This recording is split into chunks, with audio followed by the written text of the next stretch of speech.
Assalamualaikum warahmatullahi wabarakatuh. Selamat siang saya ucapkan kepada Bapak Akhir Lubis Eskom Mkom selaku tutor mata kuliah administrasi jaringan dan rekan-rekan sekalian. Sebelumnya perkenalkan, nama saya Alia Dewi Azhara, NIM saya 0522232293. Saya dari UPBJJ UT Malang. Video ini saya buat untuk memenuhi tugas 3 mata kuliah STSI 4309 Administrasi Jaringan, yaitu praktik penerapan Spanning Tree Protocol. Saya sudah menginstal aplikasi Cisco Packet Tracker sebelumnya. Jadi, langsung saja kita membuat topologi seperti yang ada pada panduan praktik tugas 3 yang ada di e-learning. Kita langsung ke Cisco Packet Tracer, kita pilih switch 2950T. Kita buat 4 switch sesuai yang ada di panduan. Ada switch 0, switch 1, switch 2, dan switch 3. Setelah itu kita pilih PC. Terdapat 2 PC pada panduan. Ada PC 0 dan PC 1. Setelah itu kita sambungkan masing-masing PC dan switch menggunakan kabel UTP cross. Kita sambungkan antara PC 0 dengan switch 0, switch 0 dengan switch 3, lalu switch 3 dengan switch 1,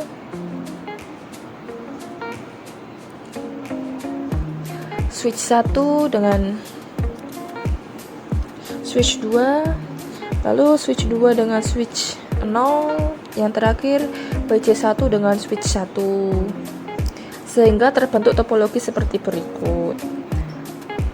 Lalu kita pasang alamat IP pada masing-masing PC. Alamat IP-nya disesuaikan dengan yang ada pada panduan ya. Di PC 0 IP address-nya 192.168.10.5. Lalu yang PC 1 alamat IP address-nya 192.168.10.10. Jadi harus disamakan sama yang ada panduan. Lalu kita klik PC 0, kita klik config fast ethernet, IP address kita isi 192.168.10.5. Kita sesuaikan, pokoknya sesuai dengan yang ada pada panduan. Subnet masknya juga otomatis. Setelah itu PC 1 kita klik config fast ethernet, kita isi IP address-nya sesuai dengan yang ada di panduan, yaitu 192.168.10.10. Lalu selanjutnya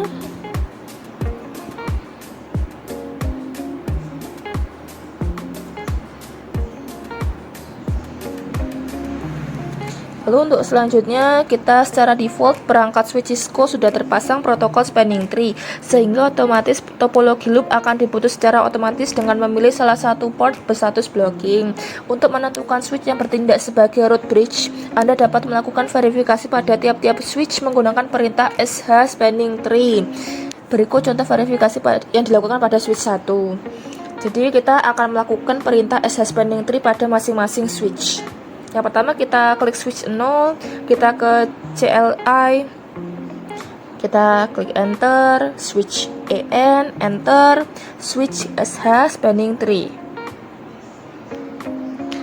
Setelah itu kita lakukan lagi perintahnya pada switch 3. Semuanya ya pokoknya itu.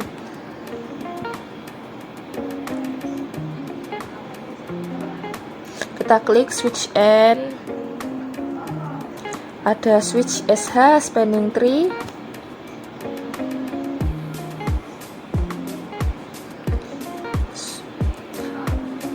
sebelumnya mohon maaf, mungkin kalau di video saya terdapat orang, itu adalah saudara-saudara saya, karena kondisi rumah saya saat saya tag video sedang ramai, ada acara keluarga. Jadi mohon maaf apabila ada orang lain yang terlihat pada saat saya merekam tugas. Baik, kita lanjut ya. Untuk perintah sh spanning tree kita lakukan kepada semua switch. Di sini saya masih melakukan perintah SH pending pada switch 2.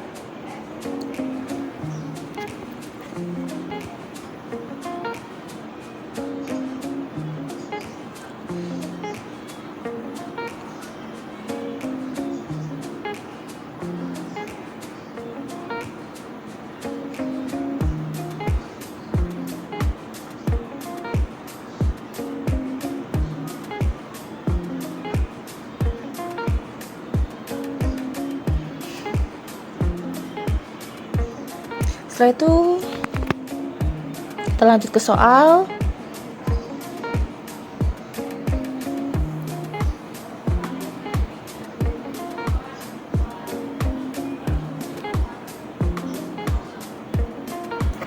Setelah melakukan perintah SH pending, maka dalam kondisi normal lalu lintas data dari PC0 ke PC1 melewati switch 1, switch 3, dan switch 0. Ketika koneksi switch 1 dan switch 3 putus, maka lalu lintas data secara otomatis berpindah pada switch 1, switch 2, dan switch 0. Kita buktikan dulu dengan melakukan perintah ping pada PC0 ke PC1. Jadi yang seharusnya PC0 dan PC1 itu terkoneksi antara switch 0, switch 2, dan switch 1. Ini kondisinya masih tersambung antara switch 0, 3, dan switch 1. Masih terkoneksi ya antara switch 0, switch 3, dan switch 1.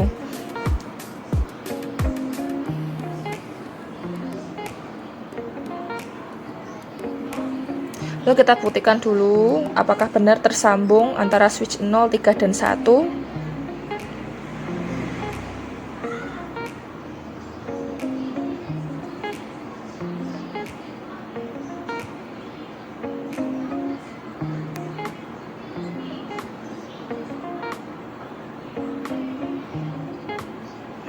Kita ping dulu, klik desktop,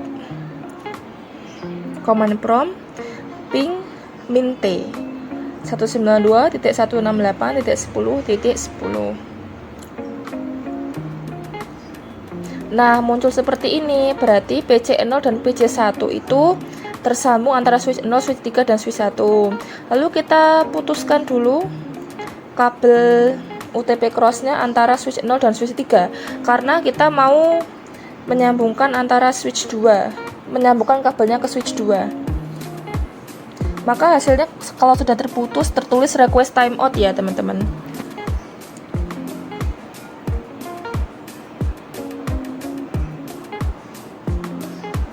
Kita tunggu dulu.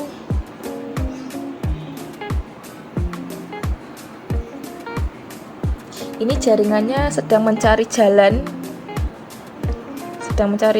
secara otomatis karena koneksi antara switch 0 dan switch 3 tadi terputus. Nah, maka setelah terputus ini secara otomatis Spanning Tree Protocol mengaktifkan port yang terdapat di switch 2 sehingga dibuktikan ini sudah terhubung kembali karena sudah ada tulisannya reply from ini, jadi sudah terkoneksi kembali dan switch Spanning Tree protokolnya sudah aktif terdapat pada switch 2 sehingga koneksi antara PC0 dan PC1 terbentuk kembali. Sekian video yang saya buat, semoga dengan adanya video ini dapat membantu tugas teman-teman semua dalam mengerjakan tugas. Dan apabila ada kesalahan kata maupun kesalahan langkah-langkah pada video saya mohon maaf sebesar-besarnya. Baik, wassalamualaikum warahmatullahi wabarakatuh.